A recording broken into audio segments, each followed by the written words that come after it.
Next question. Three wires of same material and cross section support a rigid bar which further supports a weight of 5 kilonewton. என்னன்னா உங்களுக்கு three wires of same material and cross section, மூணு wire சேர்ந்து ஒரு rigid பாரை வந்து support பண்ணுது. அது மூணுமே வந்து சேம் மெட்டீரியலால மேட் ஆயிருக்கு, அதே மாதிரி சேம் கிராஸ் செக்ஷன்ஸ். ஓகே, அது போக ஃபர்தரா நம்ம 5 கிலோமீட்டர் வெயிட்டையும் ஆட் பண்ணோம். ஓகேவா? Then the length of the wires is 5 metre, 8 metre and 6 metre in ஆட். இப்ப இந்த இடத்துல நம்ம டயக்ராம் இல்ல, கிளியரா டயக்ராம் வரையணும். என்ன சொல்லியிருக்காங்கன்னா, ஒரு ரிஜிட் பார். ஓகே, கிளியரா பாத்தீங்கன்னா இது வந்து ஒரு ரிஜிட் பார். ஓகே, இந்த ரிஜிட் பார்ல மூணு வயர். ஃபர்ஸ்ட் வயர் 5 மீட்டர், இது length is 5 meter. Okay, second wire is 8 meter, this length is 8 meter. Third wire is 6 meter, this length is 6 meter. Okay, இந்த ரிஜிட் பாரோட நேம் வந்து கொடுத்துக்கலாம் ஏபிங்கிற மாதிரி. ஓகே, நெக்ஸ்ட் நம்மளுக்கு வெயிட்டும் ஆட் ஆகும். அந்த வெயிட் எங்க ஆக்ட் ஆகுது அப்படிங்கறது ஃபர்தரா பார்க்கலாம். The spacing between the wires is 2 meter and the weight acts at 1.6 meter from the first wire. கிளியரா சொல்லியிருக்காங்க. ரெண்டுக்குமே இப்ப பாத்தீங்கன்னா இந்த ரெண்டுக்கு இடையில உள்ள கேப் அப்படிங்கிறது வந்து 2 metre, this gap also 2 metre. Okay, அப்ப ரெண்டு வயருக்கும் இடையில உள்ள கேப் வந்து 2 மீட்டர். ஓகே, அதுக்கு அடுத்து ரெண்டாவது வெயிட் வந்து 1.6 metre from the first wire. It is the first wire. So first வயர்ல இருந்து 1.6 மீட்டர் டிஸ்டன்ஸ்ல தான் நம்மளுக்கு இந்த 5 கிலோமீட்டர் வெயிட் வந்து ஆட் ஆகும். இதோட டிஸ்டன்ஸ் வந்து எவ்வளவு அப்படின்னா 1.6 metre. Okay, it is the rigid bar supported by the three wires made up of same material and the cross section. Okay, further supports a weight of 5 kilometer. Okay, the length of the wires are 5 meter, 8 meter, 6 meter in order. ரெண்டுக்கும் இடையில உள்ள spacing வந்து same. Wait வந்து எங்க act ஆகுது அப்படிங்கறதையும் வந்து கொடுத்துருக்காங்க. அதோட ரெஃபரன்ஸ் வந்து ஃபர்ஸ்ட் வயர். ஓகே, நெக்ஸ்ட் கொஸ்டின்ல வந்து என்ன கேட்டிருக்காங்க அப்படின்னா, determine the load carried by the each wire. Okay, அதை தான் வந்து நம்மளுக்கு வந்து சொல்லியிருக்காங்க. த்ரீ வயர்னு சொன்னதுனால அதுக்கு நேம் நம்ம வச்சிருவோம். இது ஃபர்ஸ்ட் வயர், இது செகண்ட் வயர், இது தேர்ட் வயர், இந்த மாதிரி. ஓகே, டைரக்டா சால்வ் பண்ணிடலாம்.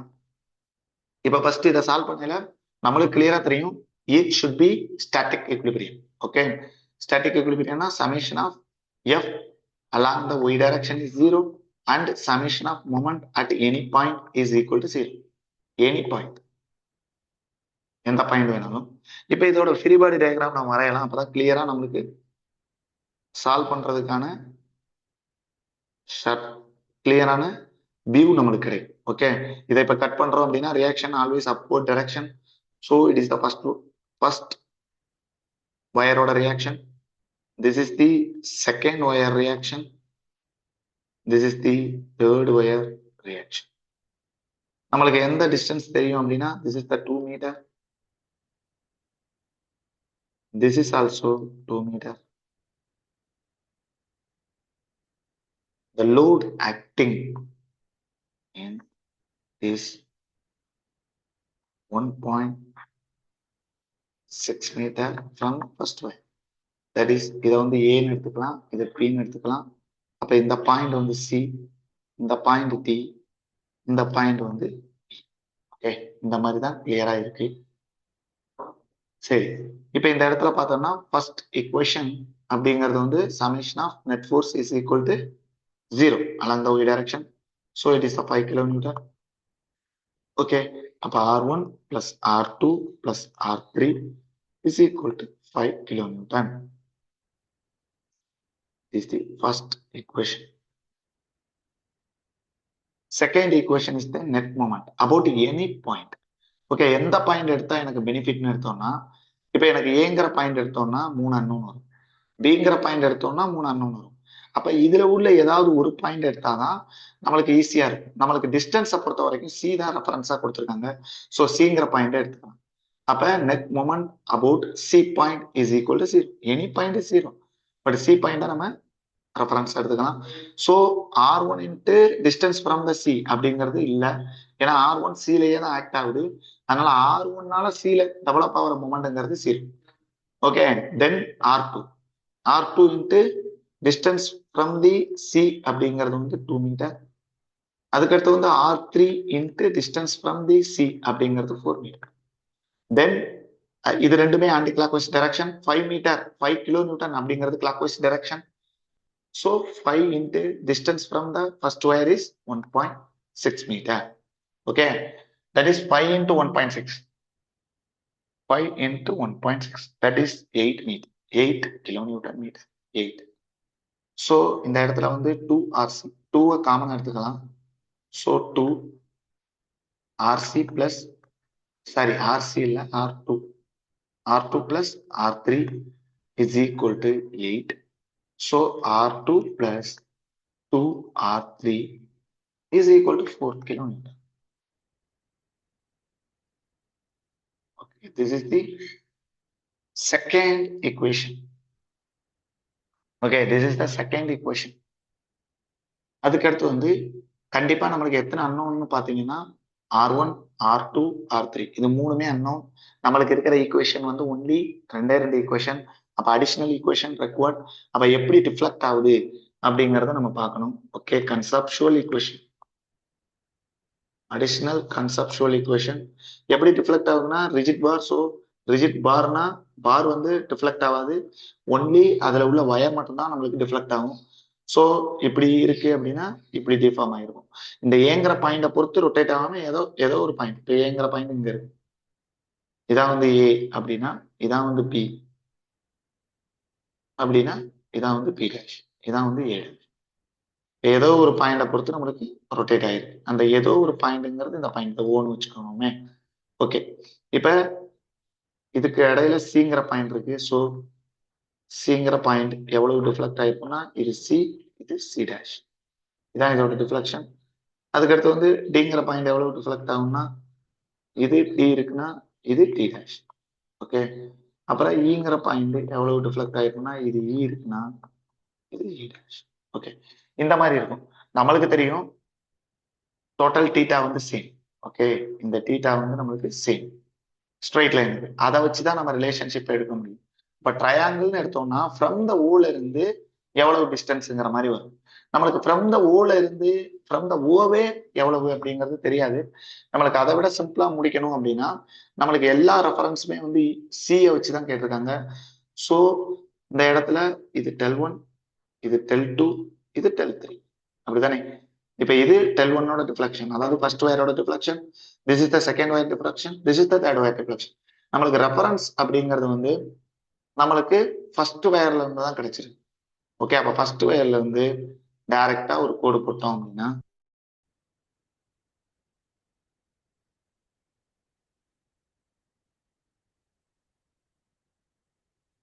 சாரி டைரக்டா ஒரு கோடு போட்டீங்க அப்படின்னா உங்களுக்கு எப்படி இருக்கும்னா இங்க இது எல்லாத்துலயும் ஒரு பாயிண்ட் கிடைக்கும். ஓகே, இப்ப இது சி டேஷ் தான், பிரச்சனை இல்லை. இதுல ஒரு பாயிண்ட் கிடைக்கும், இதுல ஒரு பாயிண்ட் கிடைக்கும். இதுக்கு நேம் வச்சுக்கலாம் நம்ம. இது டி டபுள் டேஷ், இது இ டபுள் டேஷ் அப்படிங்கிற மாதிரி வச்சுக்கலாம். எப்படின்னா கிளியரா பார்த்துக்கோங்க. இது பெருசாவே போடுவோம். இப்படி இருக்கு.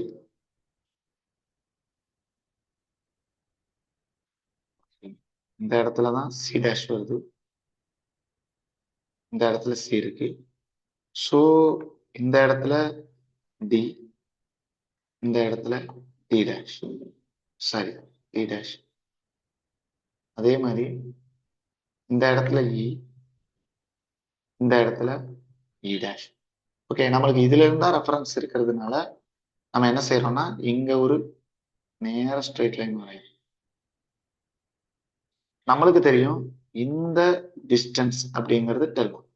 கிளியர்? அப்ப இது ஃபுல்லா டெல்1. இங்க இருந்து இந்த டிஸ்டன்ஸ் வந்து டெல்2. ஸோ இது டி டபுள் டேஷ்னு எடுத்துப்போம். இதை இ டபுள் டேஷ் எடுத்து.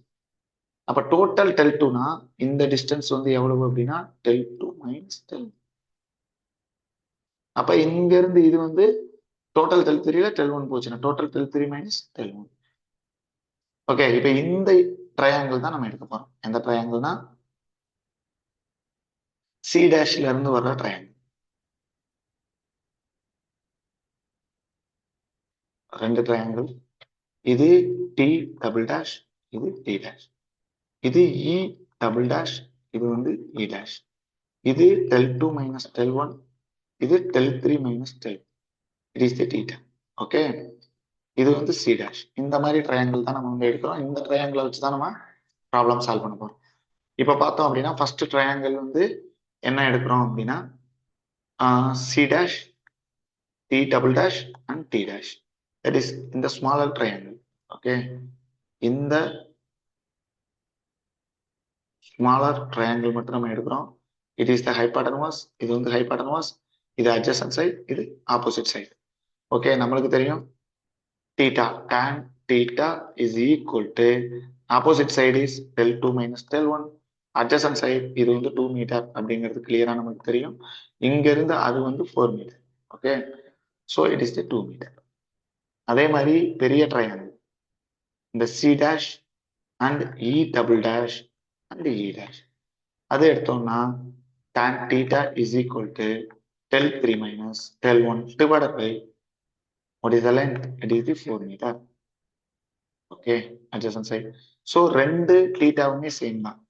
ஓகே, அப்ப del two minus del one divided by two is equal to del three minus del one divided by four. இதே இது அடிச்சிட்டோம்னா அந்த இடத்துல வந்து டூ இருக்கும். ஸோ இங்க கொண்டு போனோம்னா two del two minus two del one is equal to del three minus del one. இந்த இடத்துல நம்ம கிளியரா ஷார்ட்டா ஒன்னு ரெடி பண்ணணும். இதை அந்த சைடு கொண்டு போனோம் அப்படின்னா two del two is equal to del 3 plus 2 del 1 minus del 1 is equal to plus del 1. Okay, plus del 1. So del 2 is equal to del 3 plus del 1 divided by 2. Is a very, very important relationship. Okay, இது very, very important relationship. என்ன அப்படின்னா ஒரு பார் இருக்கு, எந்த பாயிண்ட பொறுத்து நம்மளுக்கு rotate ஆகுதுன்னு தெரியல. இது மூணுமே ஈக்குவல் டிஸ்டன்ஸ்ல இருந்துச்சுன்னா நடுவுல உள்ள பாரோட deflection average of two deflection அப்படிங்கிற மாதிரி நம்ம எடுத்துக்கணும். ஓகே, அப்ப இது R two L two divided by A two into E two. So இந்த இடத்துல R one L one divided by A one into E one plus R three L three divided by A three into E three divided by 2. Okay, area and material is same, so area and material is same. So இந்த 2 இந்த side கொண்டு போனோம்னா 2 R2 L2 equal to R1 L1 plus R3 L3. Okay, length கிளியரா நம்மளுக்கு தெரியும் எவ்வளவு அப்படின்னா 586. 586. Okay, அப்ப 2 into 8 that is 16 R2 is equal to இந்த இடத்துல R1ங்கிறது வந்து 5. 5 R1 plus 6 R3. ஓகே, இப்ப இதுதான் வந்து நம்மளுக்கு தேர்ட் ஈக்குவேஷன். ஓகே, முதல்ல எல்லாம் டைரக்டா சப்ஸ்டிட் பண்ற மாதிரி ஈக்குவேஷன் கிடைச்சிடும். இந்த இடத்துல மூணுமே ஈக்குவேஷனா தான் இருக்கு. அப்ப நம்ம வந்து ஷார்ட் ஃபார்ம்ல ரெடி பண்ணணும் அப்படின்னா ஏதாவது ஒரு வேரியபிளை காமன் ஆக்கணும். அப்ப R3, இப்ப இந்த இடத்துல R2 பிளஸ் R3ங்கிற மாதிரி இருக்கு. இந்த இடத்துல நம்ம பார்த்தோம்னா R3ங்கிற மாதிரி இருக்கா. ஸோ R3 காமன் வேரியபிள் தான் நம்ம எடுத்துக்கலாம். ஓகே, அப்ப செகண்ட் ஈக்குவேஷன் என்ன அப்படின்னா R2 plus 2R3 is equal to 4. அப்ப R2ங்கிறது வந்து என்ன அப்படின்னா ஃப்ரம் செகண்ட்ல இருந்து பார்த்தோம்னா R2 plus 2R3 equal to 4னா அப்ப R2னா 4 மைனஸ் 2R3. இதை கொண்டு போய் நம்ம இங்க சப்ஸ்டிட் பண்றோம்னா R1ம் R3ல கிடைக்கும். ஓகே, அப்ப 16 R2. 16 R2ங்கிறது வந்து 4 minus 2R3 is equal to 5R1 plus 6R3. Okay, இப்ப இத மல்டிப்ளை பண்ணோம் அப்படின்னா 16 into 4, that is 64. 64 minus 32 R3 is equal to 5 R1 plus 6 R3. இது அங்க போச்சு அப்படின்னா இந்த இடத்துல இதை எங்கிட்டு கொண்டு வருவோம், இங்க இதை எங்கிட்டு கொண்டு வருவோம். ஸோ R3ல தான் வேணும். R1 in form of R3ல தான் வேணும். So R1 is equal to 64 minus 32 R3 minus 5, sorry, minus 5 இல்ல, minus 6 R3 divided by 5.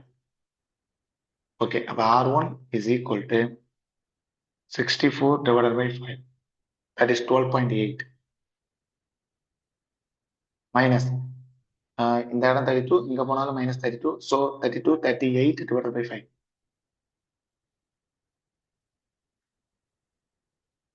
That is 7.6. 7.6 R3. Okay, இதான் வந்து R1ஓட ரிலேஷன். இதுதான் வந்து R2ஓட ரிலேஷன். இதை வேணா நம்ம 4ன்னு எடுத்துக்கலாம், இதை வேணா நம்ம 5ன்னு எடுத்துக்கலாம். Substitute 4 and 5 in 1 அப்படிங்கிற மாதிரி போடு. Substitute 4 and 5 in first equation அப்படின்னு பார்த்தோம் அப்படின்னா, first equation R1 plus R2 plus R3 is equal to 5. So நம்ம கிளியரா எழுதலாம். R1 is the 12.8 minus 7.6 R3. அதுக்கடுத்து R2 is 4 minus 2 R3. அதுக்கடுத்து R3. Okay, R1 plus R2 plus R3 is equal to 5 kilo Newton. அப்ப 12 minus, இப்ப இந்த இடத்துல R3 மட்டும் பார்த்தோம்னா மைனஸ் 7.6, இந்த இடத்துல minus 7.6 and minus 2, okay, plus 1, that is minus 8.6. okay, இந்த இடத்துல minus 8.6 R3 வருது. வேல்யூஸ் என்னன்னு பார்த்தோம்னா 12.8 plus 4ங்கிறது வந்து நம்மளுக்கு 12.8னா 4 16.8 minus 8.6 is equal to 5. அப்ப இதை இந்த சைடு கொண்டு போவோம், இதை இந்த சைடு கொண்டு வருவோம். So 8.6 R3 is equal to 16.8 minus 5. 16.8 minus 5 is 11.8 divided by 8.6. That is 1.372. That is R3 is equal to 11.8 divided by 8.6 is equal to 1.372 kilonewton. Okay, R3 is equal to 1.372 kilonewton. This is the first reaction. Second reaction is 4 minus 2 into R3. Okay, into 2.